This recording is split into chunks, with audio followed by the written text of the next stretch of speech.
Bismillahirrahmanirrahim. Assalamualaikum warahmatullahi wabarakatuh. Waalaikumsalam warahmatullahi wabarakatuh.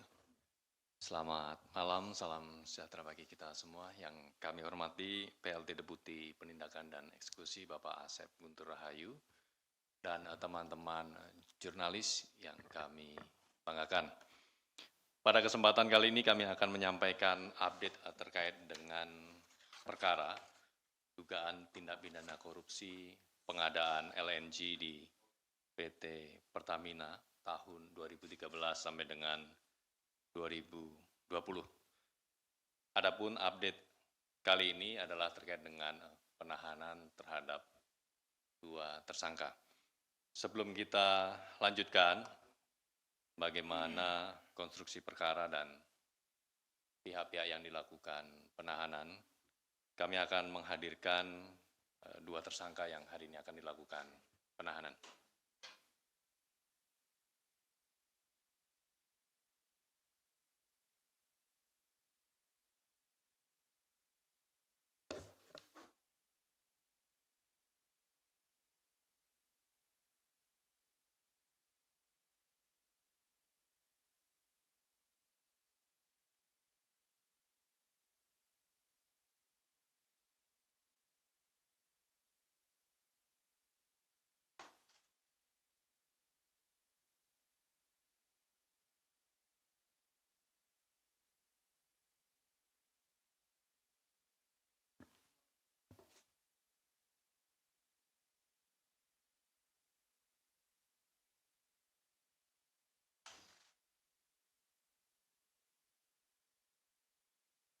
Cukup? Terima kasih. Silakan kembali ke.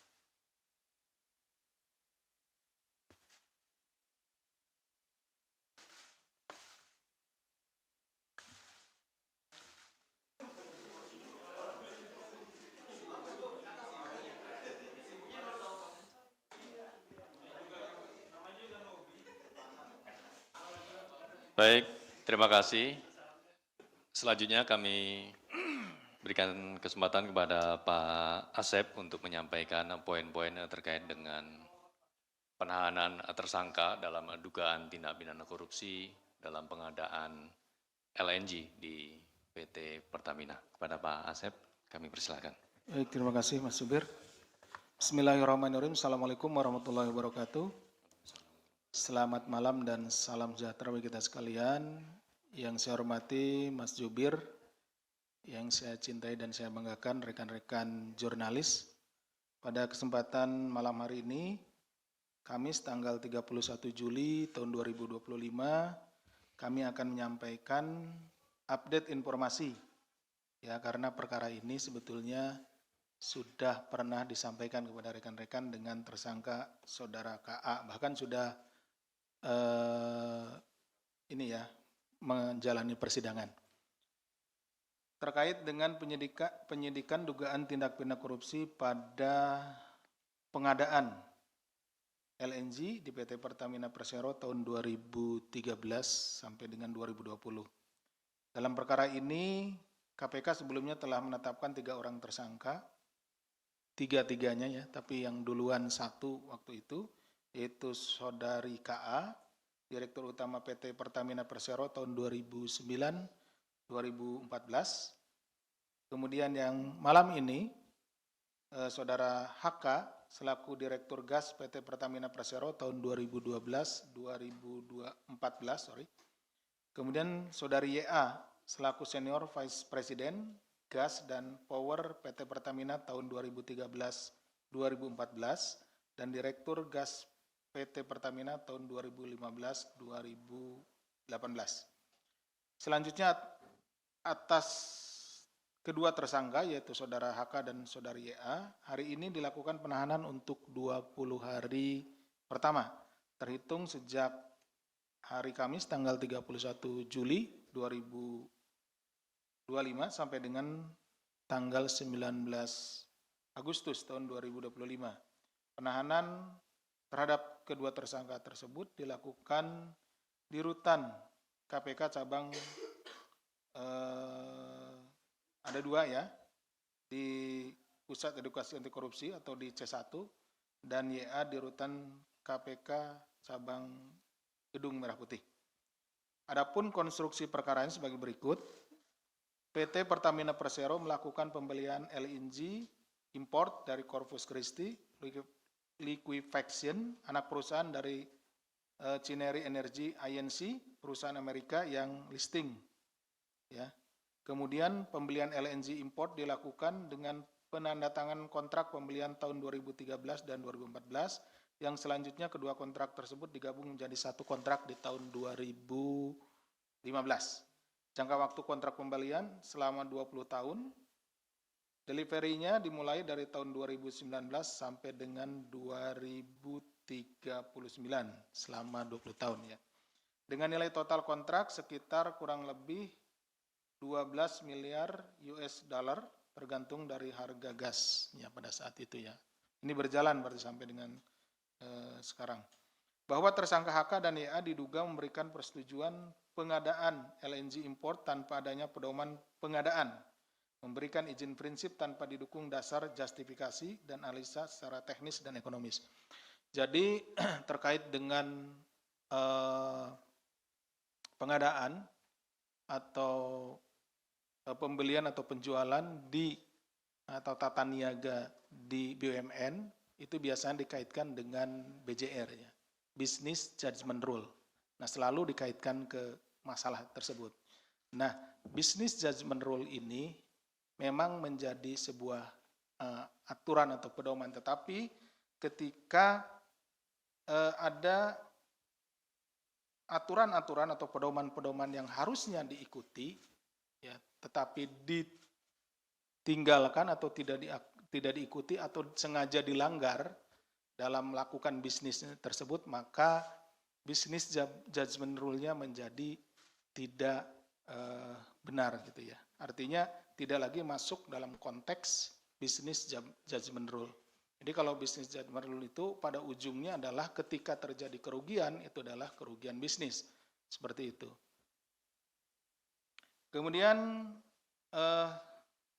pembelian LNG tersebut juga tanpa adanya back-to-back kontrak di Indonesia atau dengan pihak lain, sehingga LNG yang diimpor tersebut tidak punya kepastian pembeli dan pemakainya.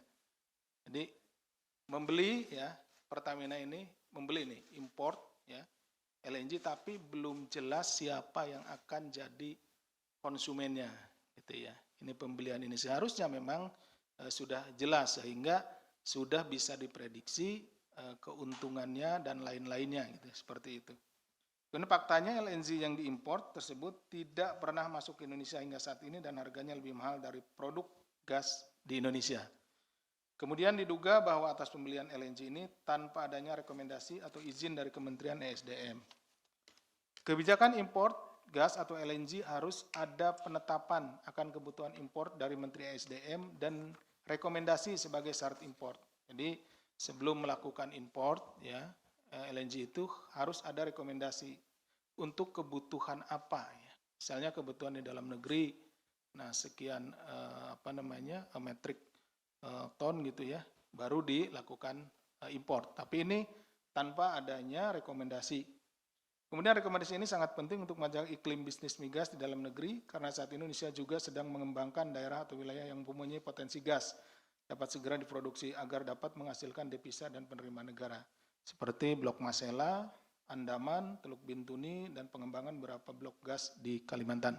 Nah, sementara kita juga sedang mengembangkan blok gas tersebut, nah ini oknum-oknum ini melakukan import gitu ya. Tentu saja supply dan demand-nya akan terganggu gitu ya. Makin banyak supply-nya, ini akan menekan harga dari LNG yang diproduksi dalam negeri.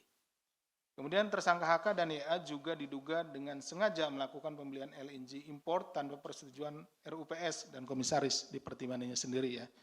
Padahal diketahui pembelian LNG import adalah kontrak jangka panjang selama 20 tahun dan bukan kegiatan operasional rutin dan dengan nilai kontrak material. Selain itu, penyidik juga menemukan adanya dugaan pemalsuan dokumen persetujuan direksi.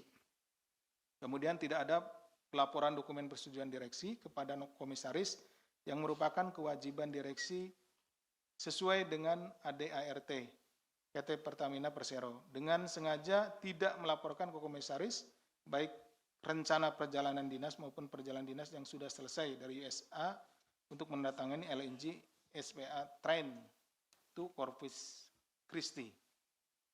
Kerugian keuangan negaranya sudah dihitung sekitar 113.839.186,60 US dollar.